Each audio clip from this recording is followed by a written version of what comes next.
So once again welcome to Profit Laddu. तो आज मैं यहाँ पर हूँ शेयर मार्केट के अपडेट्स को बताने के लिए कि मार्केट में आज क्या नया हुआ है।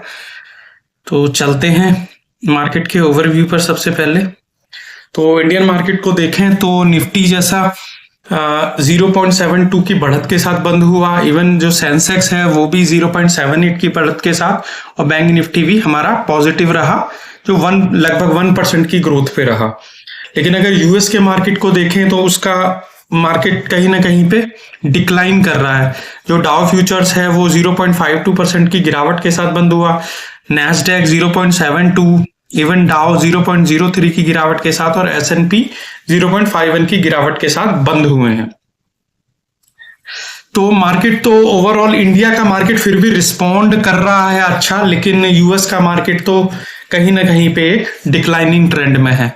तो चलते हैं मार्केट की जो इम्पोर्टेंट न्यूज हैं उनके साथ में। तो सबसे पहली न्यूज जो है, पीएसयू बैंक्स के जो स्टॉक है लगभग 12 से 20% तक डिक्लाइन ट्रेंड में है। इनमें जो मेजरली बैंक्स हैं, जिसमें Central Bank of India, Punjab and Sind Bank या आईओबी बैंक को तो ह्यूज लॉसेस हो रहा है। बिकॉज उन्होंने क्या किया था, एक 6000 करोड़ का ना एक QIP जो एक क्वालिफाइड इंस्टीट्यूशनल प्लेसमेंट है, उसके थ्रू फंड रेजिंग करने की कोशिश की थी 6000, जिससे कि वो अपनी इस फंड को रेज करके वो अपनी क्या कहता है इक्विटी बेच रहे थे, जो इन्होंने LIC और SBI जैसे फंड्स को बेची उन्होंने अपनी, जिसकी वजह से क्या हुआ कि जैसे ही उन्होंने अपनी हिस्सेदारी बेची तो उनको लॉस होने लग गया, बहुत बुरी तरह से गिरने लग गए। तो आज मार्केट में मतलब PSU बैंक के नाम से तो थर थर कांप रहा है मार्केट, जिसे देखें तो। फिर चलते हैं हम अपनी अगली खबर पर, जिसमें है टाटा कंज्यूमर्स प्रोडक्ट। जैसे ही गोल्डमैन सैचेट ने अपनी जो रेटिंग्स है वो अपग्रेड की और उसका टारगेट 1040 से 1200 किया, वैसे ही एकदम मार्केट में जैसे ही न्यूज आई है तो टाटा कंज्यूमर प्रोडक्ट का जो स्टॉक है वो 8% तक इंक्रीज हो गया मार्केट के अंदर, और बाय रेटिंग दी है उन्होंने, और टारगेट भी जैसे 1040 से लगभग 1200 कर दिया है गोल्डमैन सैचेट ने। फिर चलते हैं अगली खबर की ओर, जिसमें भारत इलेक्ट्रॉनिक्स का जो शेयर है वो काफी डिक्लाइन रहा है। बिकॉज उन्होंने जो फाइनेंशियल ईयर 25 में जो उनको एक एक्सपेक्टेशन थी कि जिस तरह के उन्हें ऑर्डर्स मिलने चाहिए, उस हिसाब के उन्हें ऑर्डर्स नहीं मिले, जिसकी वजह से मार्केट में एक नेगेटिव सेंटीमेंट बना और जो शेयर है भारत इलेक्ट्रॉनिक्स का ड्रॉप किया मार्केट के अंदर। फिर चलते हैं हम अपनी अगली खबर की ओर, जिसमें बोफा जो सिक्योरिटीज है उन्होंने डाउनग्रेड की रेटिंग्स दी हैं 2 FMCG शेयर्स को, जिसमें एक हिंदुस्तान यूनिलीवर है और दूसरा शेयर है नेस्ले इंडिया। तो दोनों ही जो शेयर्स हैं, जब से मार्केट डाउन गया था तब से रिकवरी करने में बड़ी ही इनकी स्लोअर रिकवरी है। उस तरह जिस तरह से सोच रहे थे कि रिकवरी जल्दी कर जाएंगे, पर उस तरह की रिकवरी हो नहीं पाई।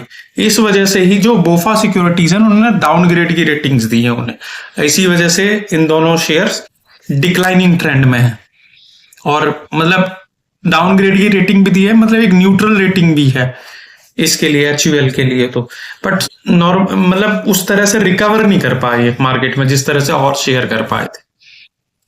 तो चलते हैं अगली न्यूज की ओर, इसमें गोदरेज प्रॉपर्टीज का जो शेयर है वो 4% तक हाई किया है बिकॉज क्योंकि उन्होंने 2000 करोड़ की जो प्रॉपर्टी है नोएडा में सेल आउट की है।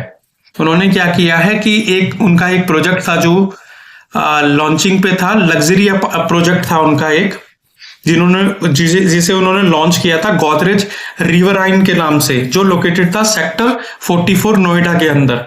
तो उसमें इन्होंने लगभग 275 होम्स बेचे हैं 2000 करोड़ के, जिस वजह से जो स्टॉक का प्राइस है स्पाइक कर गया एकदम से।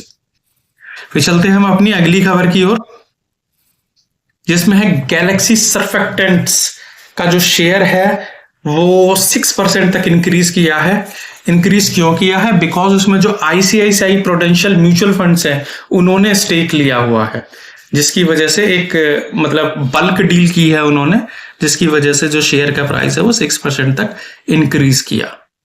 अब चलते हैं हम अपनी अगली खबर की ओर, जिसमें जो वी मार्ट का शेयर है वो भी 13% तक इंक्रीज किया है बिकॉज उन्होंने मार्च क्वार्टर के जो उन्होंने बिजनेस अपडेट दिया, जिसमें उनका जो ईयरली प्रॉफिट था वो 17% की ग्रोथ है उस पे, जो लास्ट ईयर 669 करोड़ का था, जो अब 780 करोड़ का उन्होंने अचीव किया, लगभग 17% की ग्रोथ के साथ आगे बढ़ा, जिसकी वजह से वी मार्ट का जो शेयर है वो इंक्रीज किया 12-13% तक।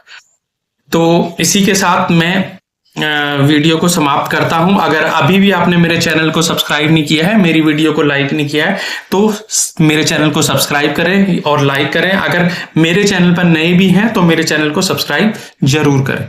Thank you so much.